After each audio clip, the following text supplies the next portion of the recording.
Ahlan wa sahlan mpenzi mtazamaji, na kukaribisha ndani ya kipindi cha Deka Viwanjani, kipindi ambacho kujia kwa runinga yako ya Riverside kila siku ya Jumatatu, Jumatano na Ijumaa, na ni kipindi ambacho tunaangazia masuala mengi sana haswa ya spoti. Na siku ya leo mtazamaji, nimeweza kuandalia makala mingi sana haswa tukiangalia yale matokeo ambayo yalionekana weekend hii. Kulikuwa na matokeo mseto, mengine kustajabisha na mengine wengi waliweza kuyafurahia, haswa visanga bado vya Arsenal vinaendelea. Lakini tutaanza nchini Kenya, lakini kabla sija kupeleka hapo, nataka nikueleze ile mtandao wa kijamii. Tafuta Facebook, tafuta Riverside TV KE, tafuta Unahodha Dan Kaunda, Twitter tafuta @TV Riverside ama @Dan Kaunda, ili tuweze kuwasiliana moja kwa moja. Mtazamaji, moja kwa moja tunaanza kuangalia ile mafunzo ambayo yalikuwa yanafanyika ya makocha nchini Kenya. Ni kwamba kiongozwa na mbunge wa Uriri anayejulikana kama Mark Nyamita, aliweza kuongoza mafunzo ambayo aliweza kuchukua makocha wengi sana kutoka nchini Kenya.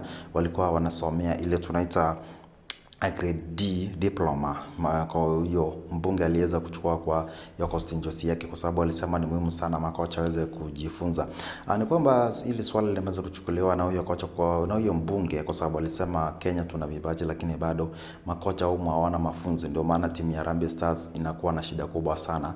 Ndio maana akiweza kuchukua hiyo hatua ya mafunzo.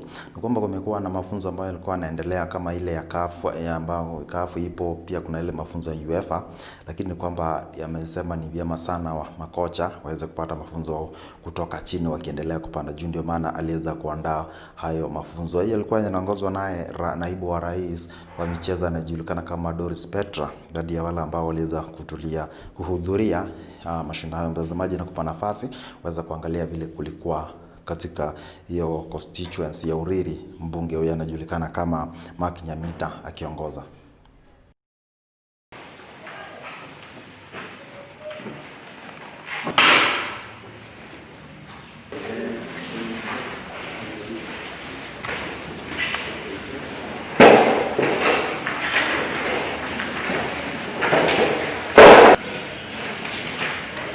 What we want to say as FKF that it is a huge step.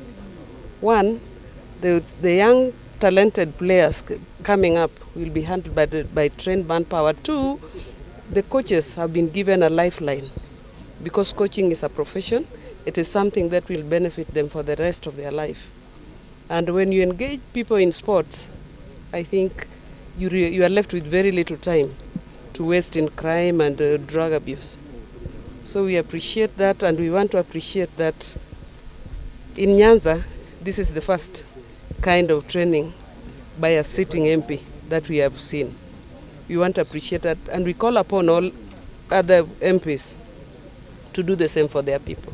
Grassroots football has been our vision, and we are sure that once these coaches have been trained at this level, they're going to take up the under 15, under 13, under 17. And once they are trained at this level, we'll be able to now, at the national level, they won't be polishing. But we are sure that once the coaches that have been trained, the skills that they have acquired will be impacted at the grassroots. And then two, we are grateful that at least Uriri as a constituency is showing the way to other constituencies. We want to urge fellow MPs, other constituencies, to follow the footsteps of our honorable member Mark, so that other constituencies will have to emulate what our honorable MP is doing. We have firm belief that if we invest rightly in sporting, then we will have good results. So essentially we are equipping our young men and women with the necessary skills to enable them define their future in their area of interest, especially for those who are in sports. So these coaches are coaches that have been picked from across the constituency, across the 5 wards. And these coaches are the ones that are going to train the small teams that participate in the small tournaments that we organize going forward. We are looking forward to, for example, from next year, once we do the next round of training, that all teams that will participate in tournaments, as of necessity, will have to have a coach that is accredited by the federation. That way, we are sure they are being trained in the right way. we are also trying to initiate discipline in the field of football. We are encouraging, including schools that are participating in sports. For example, now, soon I'm going to have a meeting with the teachers. And I want to tell them that they can engage now our accredited coaches to train our students. Next year, we also want to start an under-13 league that will be continuous. But now we have accredited coaches that are going to train our young people in the right way. Baada ya kutazama vile mambo yalivyokuwa kwa ile constituency ya Uriri, vile ameweza kuzungumza ni Doris Petra ambaye ni naibu wa rais wa soka nchini Kenya, na pia mbunge wa hiyo anajulikana kama Mark Nyamita. Mtazamaji, tunaingia kwa matokeo ya ligi kuu ya Kenya ambayo iliweza kufanyika kama ile timu ya Western Stima iliweza kushinda timu ya FC Leopards mabao 2-0. Timu ya FC Leopards ilikuwa imeanza msimu huu vyema, lakini baadaye timu ya Western Stima iliweza kuwasimamisha. Kumbuka kwamba Western Stima ni timu ambayo inatokea upande wa magharibi, na pia ile timu ya FC Leopards nayo inatoka upande wa magharibi. Kwa hivyo ilikuwa ni mechi ambayo ilikuwa Western Derby. Ndio maana ukiangalia kwa derby hakuna mshida, hakuna mdogo, ndio maana timu ikajipea ushindi. Kwa hivyo ni pigo sana kwa ile kiongozi wa timu na kocha wa ile timu ya FC Leopards, na ninajua kwamba mechi yao wataweza kujipanga kwa nafasi. Mtazamaji uweze kuangalia vile mechi ilikuwa wakati FC Leopards wakipoteza mchuano wao kwa ule uwanja wa Kasarani.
That's the cruel nature of football. At times you dominate the game, you create lots of chances, but if you don't get to use your chances or utilize your chances, then what happened today is what is bound to happen.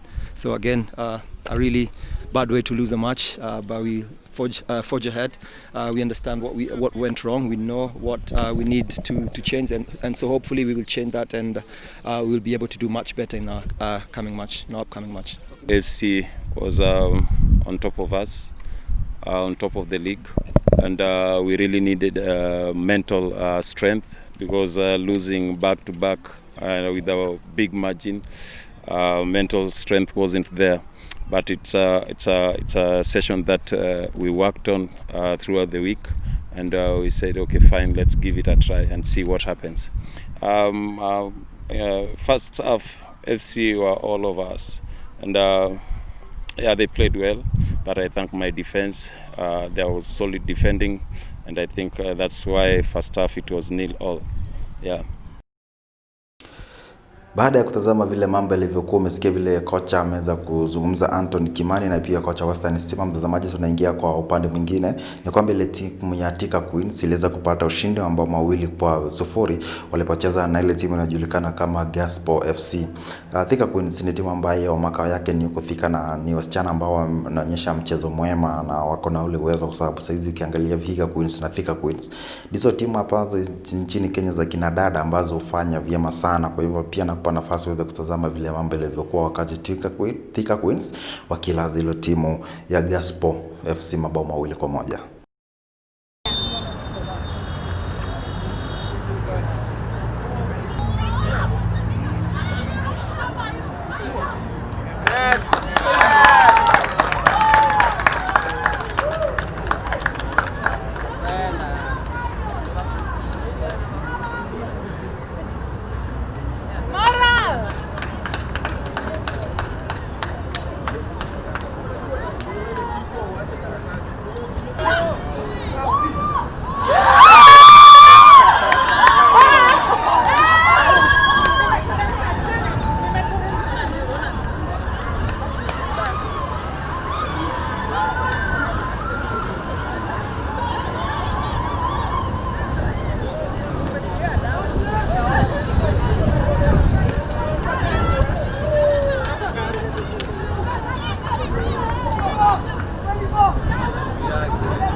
Game ya leo dhidi ya wapinzani wetu wa nyumbani.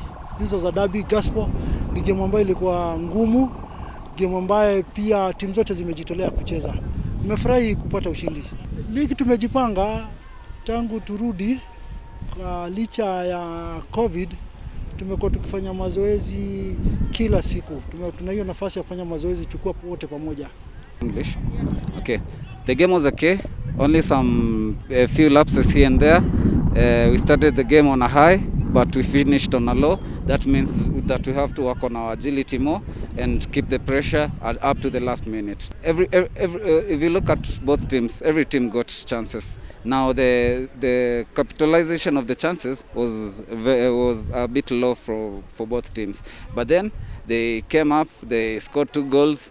Happy for their win, but sad for our loss. Tukiendelea kwa hiyo ligi ya kinadada, ni kwamba ile timu ya Ulinzi ambayo ni ya wanawake nayo iliweza kupata ushindi baada ya kuishinda ile timu ya Kayole Starlets mabao 3-1 siku ya Jumamosi. Hiyo timu ya Ulinzi Starlets na Ulinzi women, timu ambayo kwa hivi sasa ina makao yake ni huko Naivasha, na timu ambayo inaonyesha matokeo mema, kwa sababu kiangazia ile timu ya Ulinzi ya wanaume pia inafanya vyema, na pia kinadada imeonyesha mchezo mema, ilishinda hiyo timu ya Kayole Starlets mabao 3-0. Kwa hivyo mtazamaji, na kupeleka viwanjani uweze kuona kipi ambacho kilikuwa kinafanyika kwa uwanja.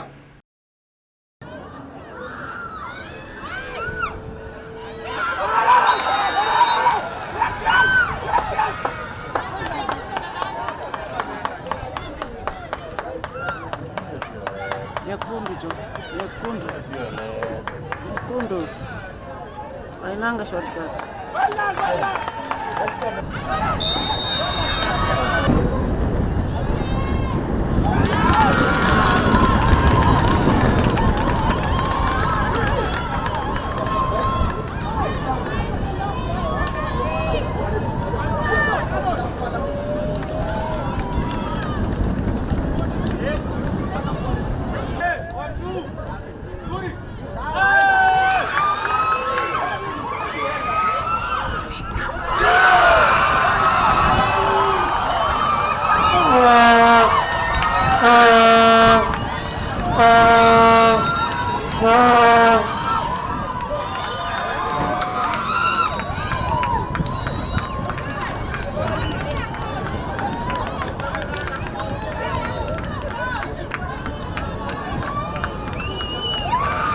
Tumekuwa na problem na scoring na natingio ndo tunakuakia. Tumepata a lot of chances na strikers wangu wajachangamka venye inafaa. Then defense line yangu kiangalia venye imekuwa, tumekuwa na problem kubwa pia pande defense. Unaangalia tumefungwa na mtu mmoja ana break defense, so hiyo ndo tunaenda kuakia. Pia speed ya wachezaji hiyo pia tunaenda kuakia. Na next match na hope vitu zitakuwa sawa. Another thing, kiangalia wachezaji wetu walikuwa tukianza ligi, ukiangalia ligi last kisha tulikuwa tuna perform vizuri. So tukianza ligi tulianza na performance nzuri.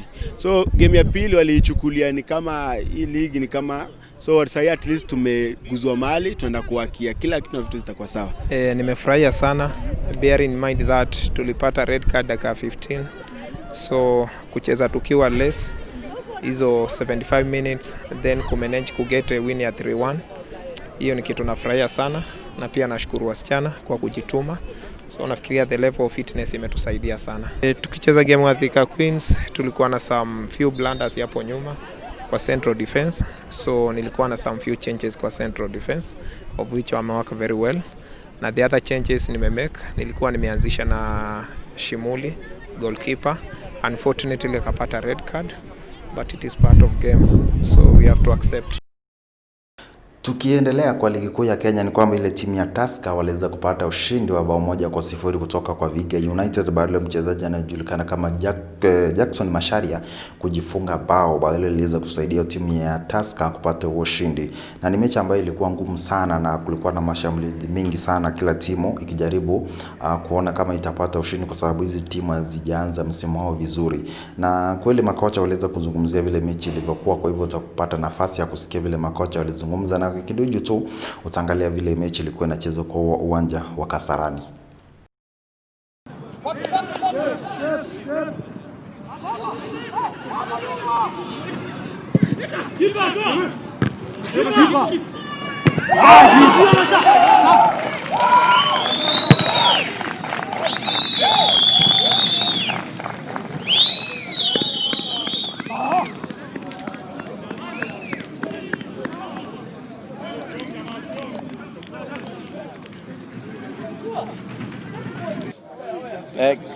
Tulianza vizuri, game ilikuwa sawa.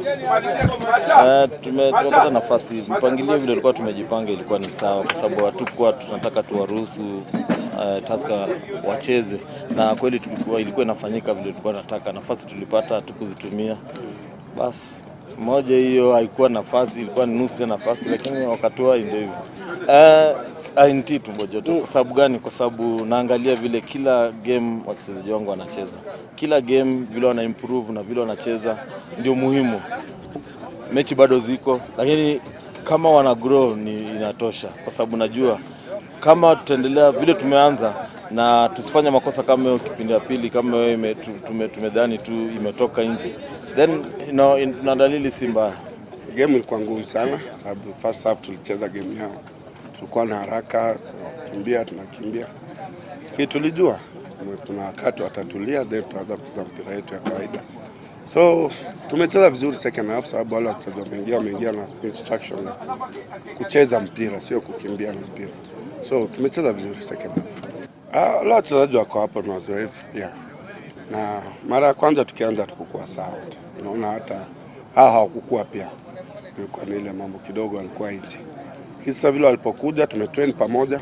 Tuna wachezaji wazoefu ambao wakiweka vichwa zao pamoja na tuwe na ile moyo kukaa kama family moja. Najua tutafika mahali pazuri.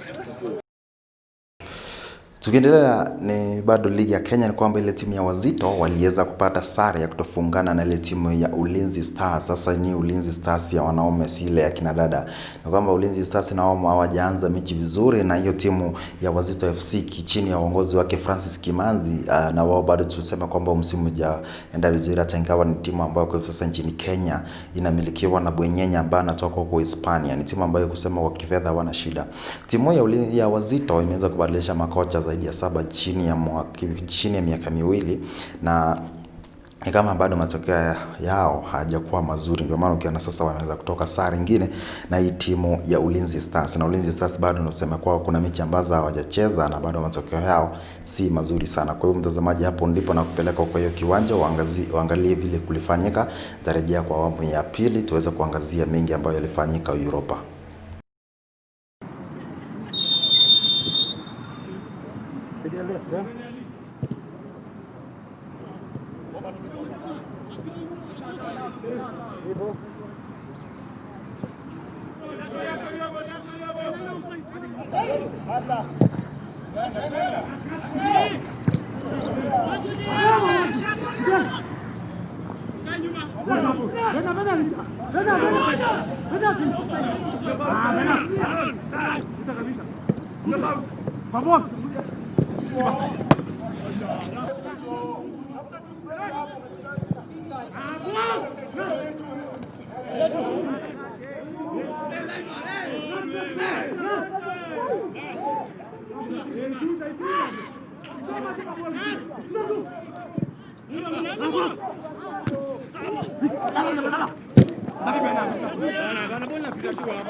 Alama moja tumepata, tulikuwa away na tulikuwa tunacheza na timu ambayo si timu ndogo, so naweza sema hata point moja si mbaya away.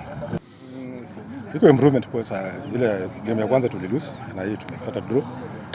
hatukuwa na nafasi ya kucheza hata friendly moja hizo game, so tunaenda tukiongeza hiyo match fitness because ya go to lose. Hapa tume draw, so naona kama iko improvement, ingawaje chances kidogo leo ilikuwa kidogo, but tulikuwa tunacheza na very tactical team, so ninasema kuna improvement kubwa kwa timu yangu. Yes.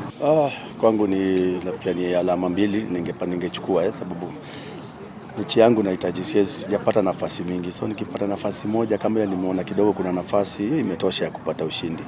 Hata kwa sababu kipindi cha kwanza wamecheza vizuri sana, kipindi cha pili kilikuwa ni kipindi pia sisi tumecheza vizuri zaidi. Kwa hivyo nafikiri hata kama ni alama moja kwa mtu kama mimi, bado niko kwa msingi wa timu yangu. Siwezi sema ati tunakasirika, ama tunasema vijana pia wamefanya ile wangeweza kulingana na uwezo ule wako nao hadi sasa.